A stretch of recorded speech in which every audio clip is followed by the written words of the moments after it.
बागमरा गांव की दो कामचोर बहनें। बागमरा गांव में अर्जुना नाम की एक बहुत ही मेहनती महिला रहती थीं। उनकी दो बेटियां थीं। बड़ी बेटी का नाम रुबीना था और छोटी का नाम शबाना। दोनों बहनें इतनी कामचोर थीं कि गांव में उनका नाम कामचोर नंबर 1 और 2 रख दिया गया था। अगर अर्जुना उनसे घर का कोई काम कहती तो दोनों कोई न कोई बहाना बनाकर गायब हो जाती थीं। सुबह का बहाना। एक दिन सुबह सुबह अर्जुना ने दोनों को आवाज दी, रुबीना, शबाना, उठो, आज खेत में फसल काटने जाना है और घर की सफाई भी करनी है।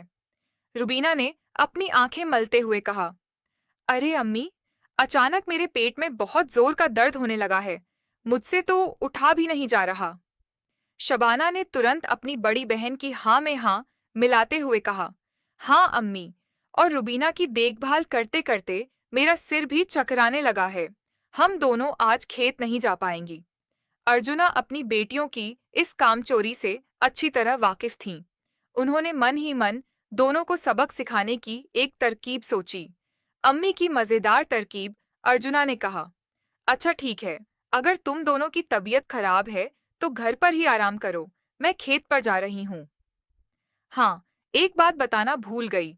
आज बागमरा गांव के मुखिया जी ने सब घर वालों के लिए गरम गरम जलेबी और रसगुल्ले भिजवाए हैं। मैंने उन्हें रसोई की अलमारी में सबसे ऊपर रख दिया है, लेकिन डॉक्टर ने कहा है कि बीमार लोगों को मीठा नहीं खाना चाहिए, इसलिए तुम दोनों उसे हाथ मत लगाना। इतना कहकर अर्जुना खेत के लिए निकल गईं। अलमारी का चक्कर जैसे ही अम्मी घर से बाहर गईं, रुबीना का पेट दर्द और शबाना का सिरदर्द गायब हो गया। दोनों रसोई की तरफ भागीं।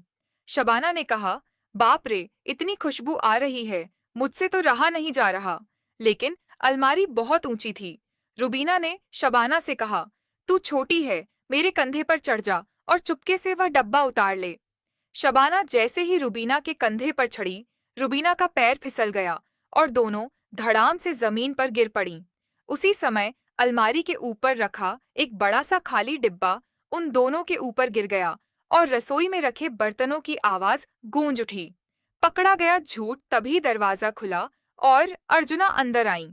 दरअसल वह खेत पर नहीं गई थीं, बल्कि बाहर ही खड़ी होकर अपनी बेटियों की हरकतों को देख रही थीं। दोनों बहनों को जमीन पर गिरा देख अर्जुना ने हंसते हुए कहा, अरे, तुम दोनों का पेट दर्द और सिर दर्द इतनी जल्दी ठीक हो गया, और डॉक्टर की सलाह का क्या हुआ? रुबीना और शबाना शर्म के मारे लाल हो गईं।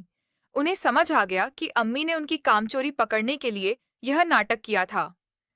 दोनों ने कान पकड़कर अम्मी से माफी मांगी और कहा, अम्मी, अब से हम कभी कामचोरी नहीं करेंगी और घर के सारे कामों में आपकी मदद करेंगी।